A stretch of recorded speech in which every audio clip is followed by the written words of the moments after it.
Señoras, señores, muy buenas noches.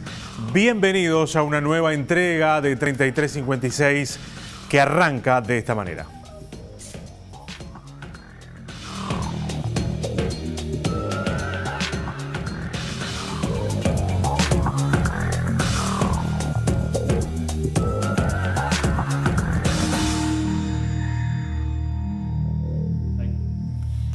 Hoy, un rato más tarde que lo habitual, los trabajadores del canal que están en conflicto acaban de terminar una asamblea, así que bueno, gracias a ustedes que están del otro lado y obviamente a los trabajadores que ya están de nuevo en sus tareas y acompañándonos en esta noche. Hoy nos vamos a meter en el tema de la seguridad social, señores, que lentamente ingresa en la campaña electoral, pero que es un tema que definitivamente tendrá que resolver el próximo gobierno y seguramente en base a grandes acuerdos que incluyan a todos los actores. Es un tema complejo, es un tema difícil, sensible y que además requiere de soluciones seguramente profundas y que van a tener que ser consensuadas. Presentamos el tema de hoy con un informe.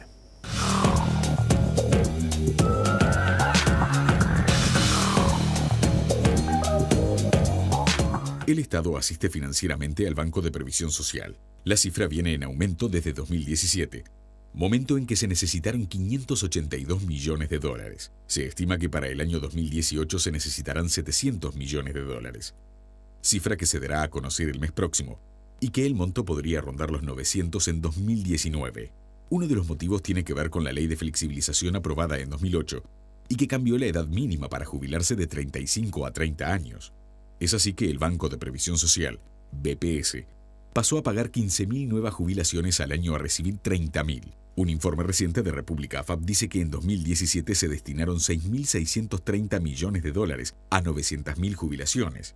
Los egresos por prestaciones superan los ingresos por aportes personales y patronales en una cifra mayor al 4,5% del PBI, que representa 2.800 millones de dólares.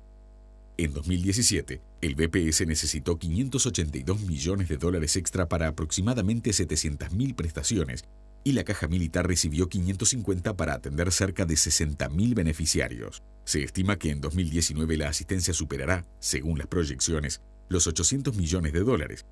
Con esto, en los próximos 80 años se necesitará 7,5% del PBI para jubilaciones y pensiones, según los datos de República AFAP. El sistema actual establece que lo mínimo para retirarse son 30 años de trabajo y 60 de vida. Con estas características, una persona se jubila por el 45% del sueldo básico jubilatorio. A este porcentaje se le denomina tasa de reemplazo. A partir de ahí, si la persona sigue trabajando o si suma más años de actividad, puede ir mejorando su tasa de reemplazo hasta el máximo, que se consigue con 50 años de trabajo y 70 de vida. Quienes llegan a esto se jubilan con el 82,5% de la tasa de reemplazo, lo que, al calcularse sobre el nominal, implica un monto equivalente a prácticamente el 100% del sueldo. En agosto de 2018, el ministro de Economía, Danilo Astori, advirtió que las prestaciones de la Seguridad Social aumentaron a una velocidad extremadamente alta en los últimos años, con un crecimiento en el número de las jubilaciones del 23% entre 2008 y 2016. El expresidente José Mujica se refirió a este tema hace pocos días y dijo que en la actualidad el problema más grave del Uruguay es el de la seguridad social, que representa más de 4 puntos del PBI. El déficit del Banco de Previsión Social ronda hoy en los 700 millones de dólares y se incrementa anualmente en aproximadamente 100 millones de dólares. Diferentes actores políticos sostienen la necesidad de abordar el tema en los próximos años.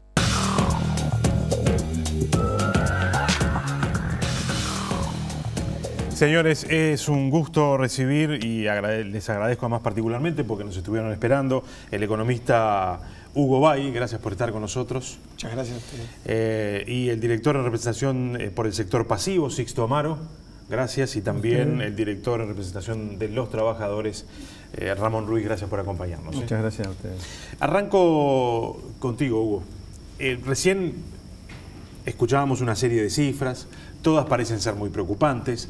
Uruguay, desde mediados del siglo pasado, comenzó, digamos, se instaló en el país lo que se llama la transición demográfica. En Uruguay vivimos más tiempo, nacemos menos, o sea, tenemos una baja tasa de natalidad.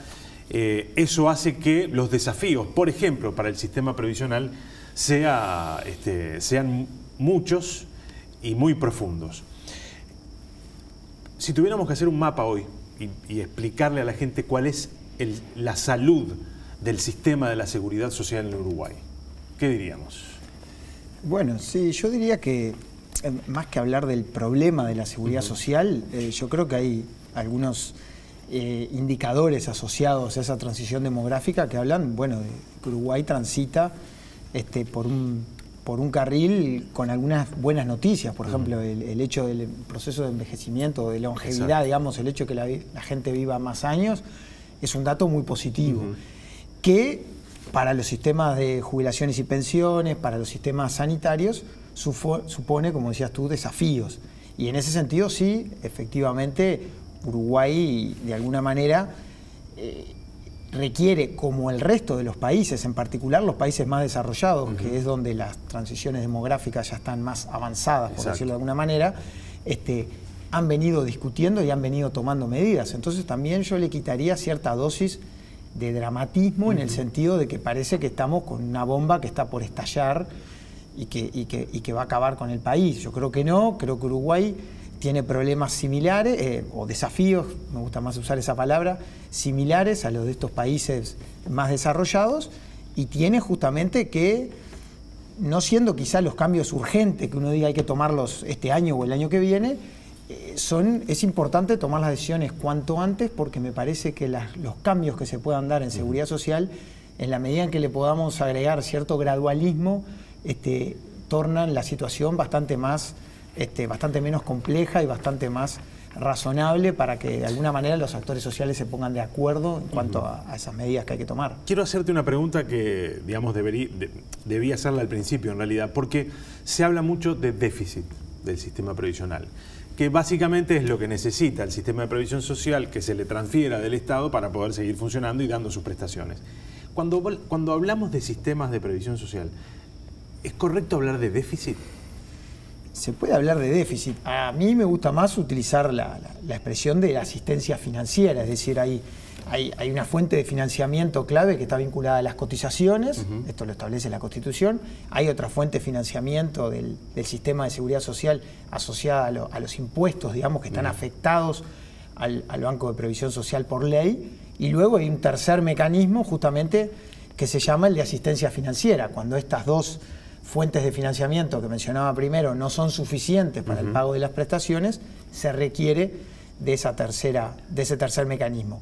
Esta asistencia financiera viene creciendo en los últimos años, y es un tema que hay que tomar en cuenta. Es decir, viene creciendo porque, bueno, en primer lugar, por una desaceleración de los ingresos, producto de la desaceleración económica, de cierto deterioro en el mercado de trabajo, que obviamente repercutió en menores ingresos asociados a cotizaciones por parte del Banco de Previsión Social, pero además, al mismo tiempo, hubo algunas medidas a lo largo de estos últimos años que permitieron ampliar la matriz de protección social.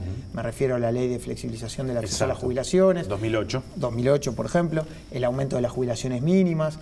Por ejemplo, una medida importante fue el aumento del tope al seguro por enfermedad, que creció de 3 a 8 BPC.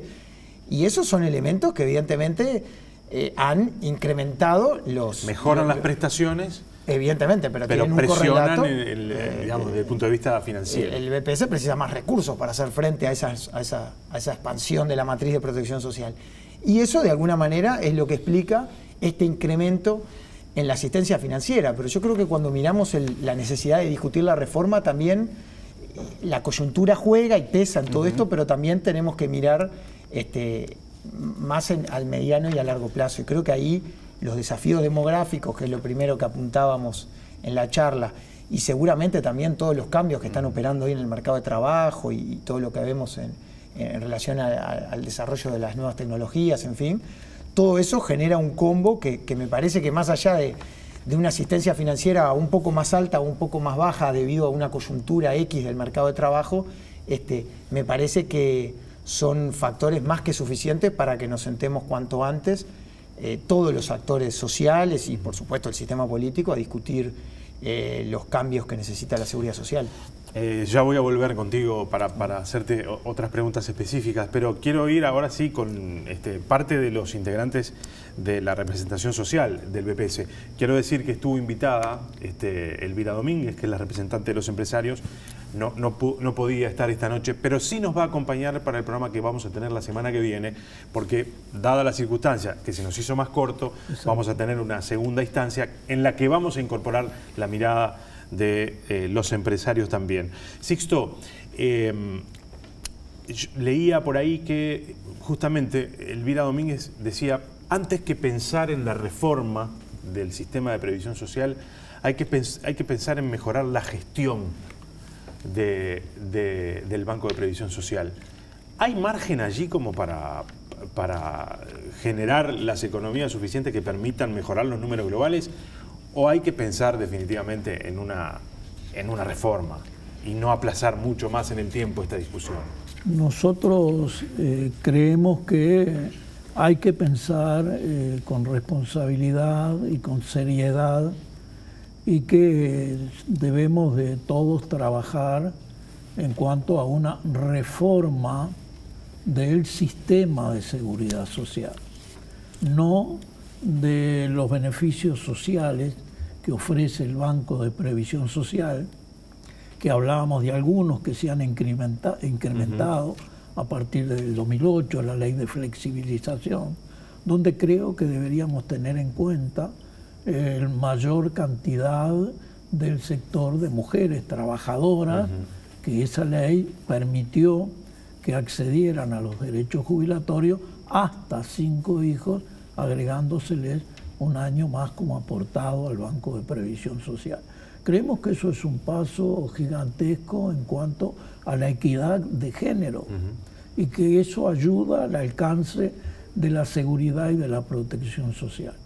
La gestión del Banco de Previsión Social, es más, ha sido una gestión que ha sido eficiente, que tiene menos gastos que la que tenía anteriormente, es decir, que ha mejorado en cuanto a su gestión, pero que el problema de fondo no podemos seguirlo Cuando hablamos de gestión no solamente hablamos de, digamos, vinculado a la eficiencia a la hora de gastar los recursos, sino, por ejemplo, hablabas de algunos de los aspectos de esta flexibilización, también se hablaba por ejemplo, ¿estamos siendo razonables y racionales? ¿Estamos haciendo las cosas bien a la hora de dar pensiones por enfermedad, por ejemplo, a la hora de pagar seguros por enfermedad y esas cuestiones? Es decir, ¿se está siendo eficiente a la hora de controlar esos beneficios que se dan? Absolutamente. Nosotros hemos incrementado incluso en algunas áreas en que visualizábamos alguna dificultad, cantidad de médicos que certifican a los trabajadores. Nosotros creemos en el diagnóstico que los médicos han dado y es más, hay menos certificaciones de trabajadores por licencia médica que los que había años anteriores. Es decir que no podemos soslayar un problema general que tenemos en el sistema de seguridad social, donde yo voy a dar algunas cifras. A ver. Por ejemplo, las transferencias en millones de dólares de seguridad social en el año 2016 al Banco de Previsión Social fueron 522 millones de dólares, pero a la Caja Militar fueron 363 millones de dólares y a la Caja Policial fueron 160 millones de dólares. Ya en el año 2018... Sí, ahí la diferencia es la cantidad de prestaciones que paga uno u otro instituto, ¿no? Es más, nosotros, el Banco de Previsión Social, pagamos alrededor de 430.000 jubilaciones y pagamos pensiones por sobrevivencia, por vejez y por discapacidad, y estamos alrededor de unas 780.000 prestaciones. Ramón, sobre lo mismo, sobre la eficiencia, y después en el próximo bloque entramos a lo que cada uno piensa en materia de las áreas en las que hay que pensar en reestructuras profundas de la previsión social. Yo creo que para poder analizar y poder tomar algunas medidas que surjan a partir de un diálogo amplio donde se discuta todo el sistema de seguridad social, tenemos que tratar también de hacer un buen diagnóstico de esta situación. Y creo que lo que decía Hugo al principio es muy importante en el sentido de que no tenemos la necesidad de hacer una reforma porque hay una crisis en la seguridad social, porque eso condiciona el diálogo. Claro. O sea, si yo voy a un diálogo y convoco a todos los actores a un diálogo porque la seguridad social está en crisis, creo que ahí está condicionando el resultado de ese diálogo. Y yo me animo a decir que en este momento, más allá de las dificultades que planteaba Hugo, que digo, lo hacía con mucho detalle, digamos, cuanto a tratar de explicar por qué esa asistencia financiera, si lo vemos en un proceso histórico de 50 años, que es lo que el BPS tiene de existencia, claro, en este momento y en los últimos años, es digamos, el momento donde menos asistencia financiera necesitó el BPS. O sea, no estamos en la década del 90, no estamos en la crisis del 2002, donde se necesitó 4 veces más asistencia financiera que ahora. Entonces estamos en un momento donde además el BPS, con menos asistencia financiera, brinda más prestaciones y de mejor calidad. Tiene, digo, si vemos la asistencia financiera, vemos la cobertura y vemos además la cantidad de cotizantes, desde el 2004 hasta ahora se duplicó la cantidad de cotizantes en el Banco de Previsión Social. O sea que estamos en un BPS totalmente distinto al que teníamos en la década del 90 o en los primeros años de este siglo. Y eso fue producto de una política y fue producto también del diálogo social y fue producto de que los trabajadores, los empresarios, los jubilados estuvimos participando en todas esas discusiones. Yo quiero, no sé si se ve en la cámara, puede hacer un acercamiento, pero este es el gasto de gestión del Banco de Previsión Social en relación al total de los ingresos. Y como podemos ver en la gráfica, que creo que a veces una imagen puede más que 1000 palabras, dicen, ¿no? En forma permanente, desde el año 2000 hasta la fecha, el gasto de gestión del BPS viene disminuyendo en relación al total de los ingresos. Claro. Hugo me decía el otro día, bueno, el total de los ingresos es porque aumenta la cantidad de cotizantes y como yo tengo un costo fijo, digamos, de funcionamiento, puede ser que eso tenga, digamos, esa tendencia se marque por el aumento en cuanto a los ingresos del BPS. Pero si miramos solamente las contribuciones que están afectadas a las jubilaciones, digamos, o sea, lo que aportan los trabajadores y los empresarios para el sistema jubilatorio, también hay una baja importante del peso que puede tener el gasto de gestión en el BPS, pero además una porción muy pequeña del presupuesto. Nosotros podríamos bajar a la mitad el gasto de gestión, no sé, que me corrija Hugo, por si estoy diciendo un disparate, pero eso no va a mover la aguja porque, claro, digamos, el rubro más importante que nosotros tenemos en el Banco de Previsión Social son las jubilaciones y las pensiones. Si hubiera una disminución en ese rubro, de repente ahí sí se puede de repente percibir, no es lo que deseamos nosotros, no es lo que queremos nosotros. Las jubilaciones mínimas hoy están prácticamente al doble de lo que deberían estar de acuerdo a la ley de la SAFAP. Sin embargo, producto de una política de ajuste diferencial ha ido mejorando y está bien que se haya hecho.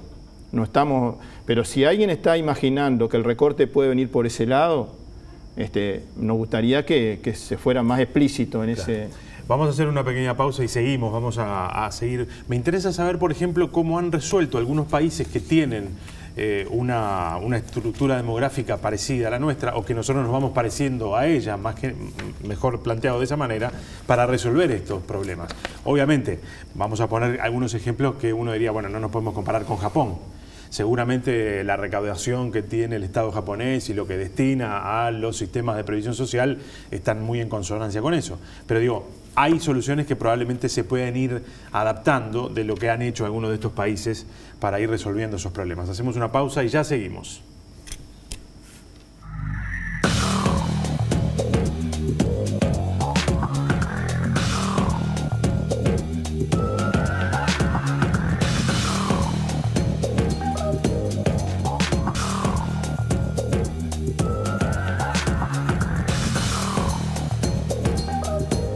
Seguimos, señores. Hugo, ¿cómo han resuelto algunos países desarrollados y que tienen una estructura demográfica como la nuestra, más consolidada probablemente, algunos de estos problemas? Bueno, en general, en primer lugar... Sin asistencia financiera, ¿hay sistemas de previsión social que no tengan asistencia financiera de los estados? No, los estados, Siempre. dentro de lo que es el sistema de protección social en general, algo más amplio que el sistema de jubilaciones y pensiones, tienen un componente, digamos, de financiación por la vía de los impuestos muy importante, digamos.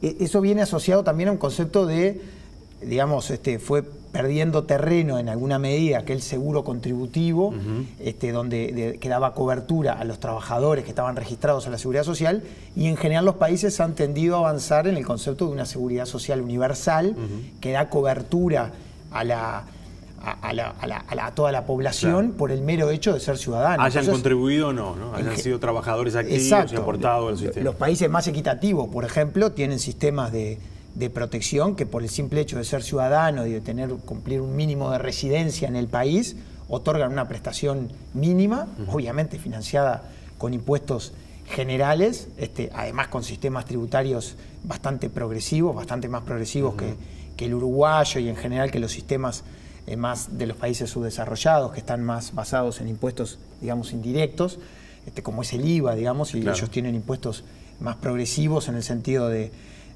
gravar a los sectores de más altos ingresos con mayor intensidad. Pero bueno, en general los países han resuelto por la vía del diálogo social. En general, acá en general tendieron a prevalecer los consensos sociales. Todos los actores son conscientes de la necesidad de introducir cambios. Un elemento central ha sido el concepto de equidad intergeneracional, en términos de tener en cuenta que estos desafíos demográficos de los que hablábamos, el hecho de que, vamos a decir, en términos relativos, una menor cantidad de activos dentro de algunas décadas va a tener que, de alguna manera, financiar una cantidad mayor de pasivos. Bueno, esos elementos que tienen que ver con la equidad intergeneracional, ya no solo con la intrageneracional. Y teniendo en cuenta este concepto, el de la equidad intergeneracional y el de la universalidad de las prestaciones, ¿cómo impacta que el sistema en Uruguay sea mixto? Bueno, muchos países tienen de alguna manera sistemas mixtos. Vamos a decir que en esto también hay una gran diversidad, de acuerdo a... hay, vamos a decir, desde países como Dinamarca, que tienen un modelo mucho más parecido a algo universal, digamos, donde después existen unos pilares adicionales, digamos, pero donde tienen pisos muy altos de bienestar, digamos, financiado con impuestos generales, hasta países que tienen una protección básica como para que simplemente las personas los adultos mayores no caigan en pobreza, y después tienen un componente o de reparto o de capitalización. Ahí también hay una variedad grande de sistemas que funcionan dando pensiones complementarias a ese piso a partir de los que contribuye cada trabajador, ¿verdad?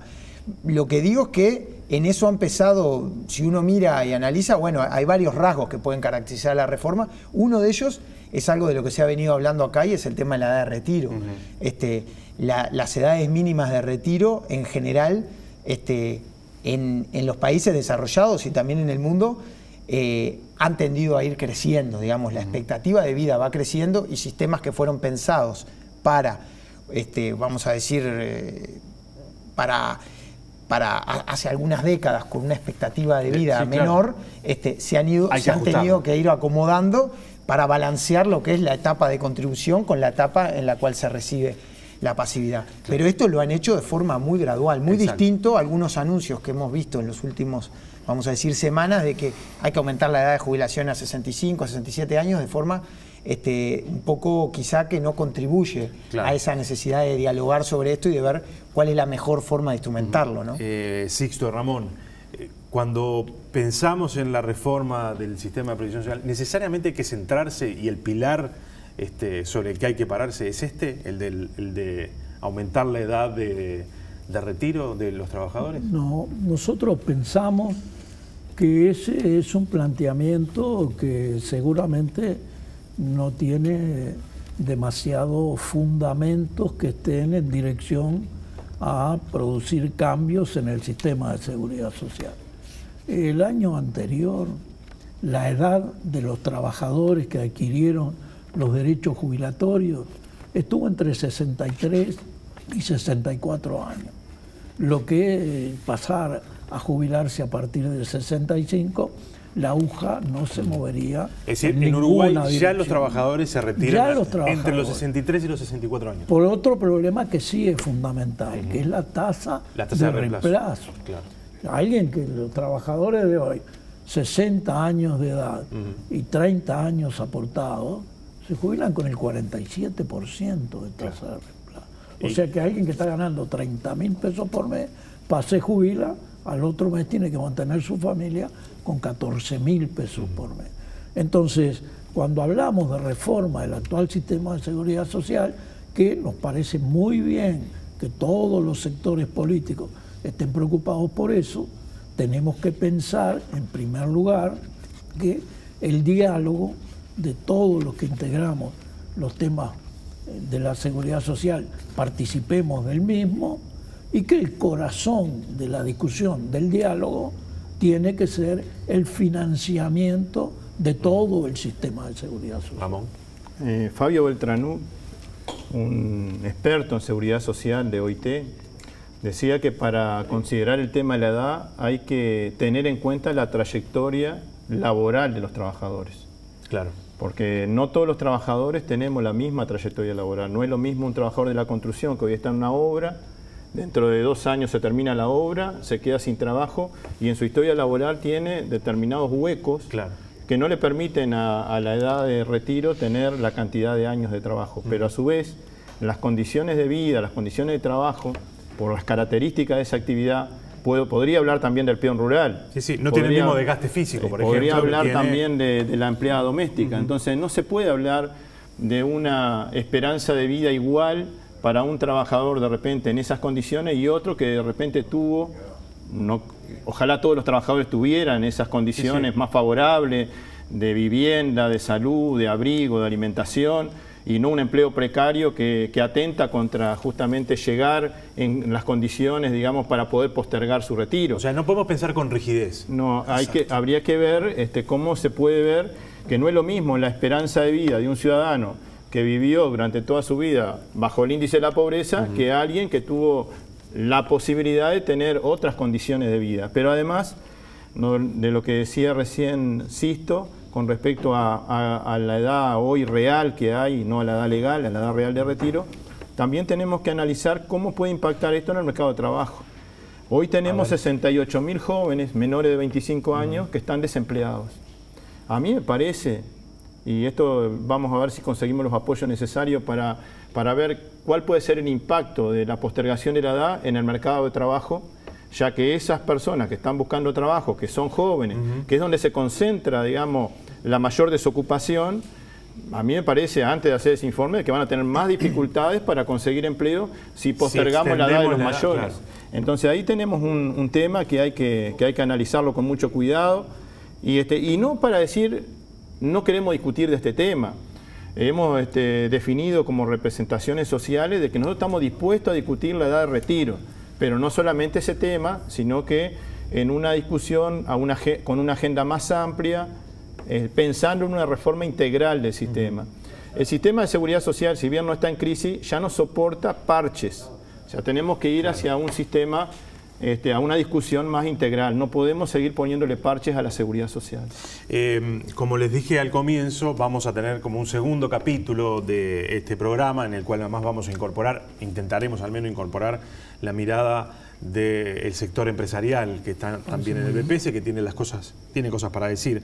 Pero antes de terminar por hoy y de, en todo caso, dejar planteado el próximo programa, quería consultarte, Hugo, sobre qué pasa cuando se piensa en sistemas de previsión social y en reformas de sistemas de este tipo en momentos de recesión, o al menos en momentos de desaceleración de la economía, pero que además plantea algunos desafíos nuevos. Por ejemplo, cómo va evolucionando el mercado del trabajo, cómo los procesos de automatización, por ejemplo, dejan afuera algunos sectores de trabajadores, ingresan otros, cómo tributarán las máquinas. Las máquinas que hoy vemos que están instaladas en los supermercados, ¿tributan, pagan algo al BPS? Puedo decir esta como podría decir tantas otras, las aplicaciones, trabajadores que no trabajan en Uruguay para aplicaciones que se utilizan en Uruguay. Es decir, el desafío es gigante. Por un lado, una economía que no crece o que no crece a tasas que debería crecer para sostener más este sistema, y además el mundo del trabajo que cambia dramáticamente. Exacto, sí. Así como para dejarlo planteado para el próximo. Y yo creo que es fundamental ahí tratar de separar un poquito. Yo creo que los desafíos demográficos, los cambios en el mundo del trabajo, que es una cosa, digamos, a futuro, claramente debería ser ¿A futuro? A presente, pero sí, ya está cambiando, pero se va a seguir, digamos, profundizando y eso va dejando por el camino a algunos trabajadores y hay que ver cómo de alguna manera la matriz de protección social los cubre, los protege, pero entonces creo que esos deberían ser los temas centrales para tener ese diálogo bien amplio y una mirada integral al sistema de seguridad social y evitar tratar de discutir sobre la coyuntura, que es una economía actual. Es decir, tenemos que construir un sistema sostenible para las próximas décadas. Entonces, quizá mirar hoy la coyuntura, o que hoy quizá es un poco más crítica, o habernos sentado 5 años antes y ver que teníamos una coyuntura mucho mejor, me parece que debería estar menos, de alguna manera, signado por eso el debate. Pongo el ejemplo bien breve. Europa, justamente, luego del desarrollo de esos estados de bienestar, en particular en algunos países muy importantes, vino la crisis en el 2008 y los años posteriores, y realmente se dieron reformas muy importantes que hoy ellos están viendo con un análisis crítico en el sentido de que, bueno, pusieron el ojo en la sostenibilidad económica, que es un aspecto central, pero quizá algunos sistemas se les fue la mano, por decirlo de alguna manera, con algunas medidas que tomaron. La sostenibilidad social, como decimos nosotros, quedó hackeada y hoy por hoy están revisando algunos cambios que hicieron en algunos casos porque efectivamente hay algunas contingencias que no quedaron bien cubiertas, ya sea por el alcance de la cobertura, por la suficiencia de las prestaciones, pero entonces tenemos que tratar de tener en cuenta justamente esa mirada de largo plazo y este tema que tú decías de los desafíos del cambio tecnológico y de lo que va a ser el presente, pero sobre todo el futuro del trabajo, bueno, la seguridad social lo va a tener en cuenta, lo va a tener que tomar en cuenta como un elemento central y discutir, por ejemplo, fuentes de financiamiento alternativas, como algunos impuestos que quizá hoy no están, pero deberían estar para cubrir justamente esa red de protección. A los tres, agradecerles mucho por su presencia esta noche. Ya está el compromiso de que la semana que viene vamos a porque no entramos en, por ejemplo, cuáles son los aspectos que cada uno de los sectores ve como centrales y prioritarios a la hora de pensar en esta reforma. Bueno, vamos a hacer eso en el próximo programa, si les parece. Hugo, Sixto, Amón, gracias por acompañarnos. Bueno, muchísimas gracias. Señores, con ustedes nos reencontramos el próximo viernes. Gracias por haber estado ahí.